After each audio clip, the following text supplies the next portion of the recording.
Hey friends, welcome to today's video. Today we are talking about 3 products that I cannot put down. These are recent discoveries for me. One of them is a brand new product to the market. The other 2 are products that I purchased in the last, I don't know. Both of them are really new products to me and they are so good. They'll definitely be in my monthly favorites, but they needed to have their own video to like get some love because they were so good. Let's start with the most exciting for me. I feel like this is the discovery of the quarter for me. I was gonna say month, but I don't even know if a month does it justice. No, we're gonna say the month because the Hourglass foundation was one for sure, and that was sometime in this quarter, I believe. Okay, I'm getting way too technical here. Let's talk about a mascara that is so phenomenal. The Tower 28 MakeWaves mascara in the shade Jet, which is basically black. This mascara, you guys, is so incredible, like current top mascara, the only one I'm reaching for these days. This is by Tower 28. It is a Clean at Sephora brand. This particular mascara is ophthalmologist tested. It's safe for people who have allergies. It's safe for sensitive eyes. It's a lengthening and lifting mascara. I'm gonna show you what the wand looks like, and I want you guys to pay real close attention to that slight curvature in the wand. I love when I find a wand that is thin and narrow like this, but also has a little bit of curve. That is going to really lift your lashes and help curl them. I still curl my lashes with a lash curler, but having a wand like that just really allows you to really pull them and lift them up. I love the tiny little teeth on this wand, little tiny teeth,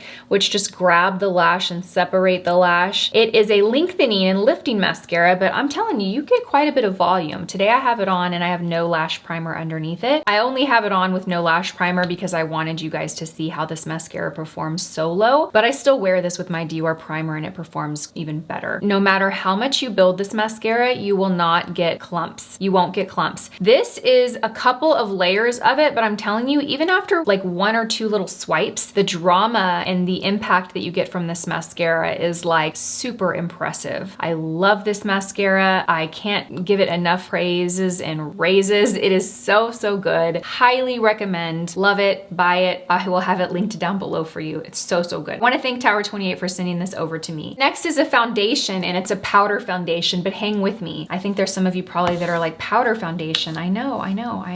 I was inside Blue Mercury a couple weeks ago shopping, and the Jane Iredale brand had just, I think, launched in that store. And they had a rep there from Jane Iredale, like an educator, you know, someone top up in the company that was there to educate probably the employees there at Blue Mercury so they could help educate consumers and customers and, you know, really sell the product. So I got to like meet the guy, the Jane Iredale guy, and he was so wonderful and charming and magnetic. Like, I overheard him talking to the associates and I was like, I'm gonna go talk to him. And it was actually kind of cool because we knew people in common. You know, I was like, do you know so-and-so who used to be my Mac trainer, who is like Jane Iredale like fan, and she's still in the beauty industry, and he did know her. And so we talked about her. Anyway, I'm getting off topic. The Jane Iredale, what is this actually called? I'm not sure the actual product name, but it is their mineral pressed foundation powder. So he like sold me on this. At first I was like, I don't want a foundation powder. Like, I don't really like foundation powders too much, but this is so good, you guys. When I think of foundation powders, I'm usually thinking about like a really heavy powder matte finish that gives a flat finish to the skin, and this does not do that. This does totally blur and smooth out texture pores on the skin. It's like a very soft velvety matte. You can use this a couple different ways. It is a foundation, so I don't recommend like taking a powder brush and putting this on top of a liquid foundation. It's just going to be too heavy, too much, and you really don't need to do that. You can either use a sponge for full coverage or you can use a brush to build coverage. Depending on how much coverage you need, you would pick your brush accordingly. I like to use the 107. It's a smaller, denser brush, so this is going to pack on a lot of coverage, and I just kind of press it onto the skin. If I wanted really light coverage, I could use something like the 102. This is big and fluffy. Do you see how floppy this is? This is going to apply a very sheer little layer of it. I like that there is some versatility. This also has an SPF of 20 in it. It's a physical SPF. One thing that he did say I needed with it is the hydration spray. So you apply this and then you spray it with this, and this kind of locks it in so it wears all day, but it also takes away that powdery look, so it makes it look more natural on the face. And this really does work. I'm going to spray a little bit right now because now that I'm thinking about it, I didn't spray it earlier.